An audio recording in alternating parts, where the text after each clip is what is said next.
বেড়ে যাবে। তো কিয়ামতের আগে মারে ভুলে যাবে, মাকে ভুলে গিয়ে স্ত্রীর পেছনে পেছনে দৌড়াবে। আল্লাহ তাআলা বলছেন, হে নবী, লোকেরা আপনাকে কিয়ামতের ব্যাপারে জিজ্ঞেস করে, আপনি কিয়ামতের ব্যাপারে কি বলবেন? আপনি তো কিছু জানেন না এই ব্যাপারে। এই ব্যাপারে জানে কে? বিশ্বনবী যখন মক্কার জমিনে কিয়ামতের ব্যাপারে বারবার মক্কার লোকদেরকে সাবধান করতে শুরু করলো যে এই দিন দিন না, আরো দিন, এই দিনটাই দিন নয়, বিশাল একটা জগৎ পড়ে আছে, সেটা শুরু হবে কিয়ামত দিয়ে, সব লন্ডভন্ড হয়ে যাবে।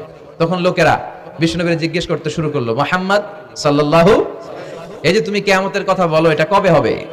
ইয়াসআলুনাকা আনিস সাআতি আইয়ানা মুরসাহা ফীমা আনতা মিন যিকরাহা ইলা রাব্বিকা মুনতাহাহা। সুবহানাল্লাহ পড়েন। ও নবী, লোকেরা আপনারা জিজ্ঞেস করে কিয়ামত কবে হবে, কিন্তু কবে হবে এটা আপনি কেমন করে বলবেন? এটা তো আপনি জানেন না, গোটা বিশ্বের কেউ জানে না, জানে একজন, তিনি কে?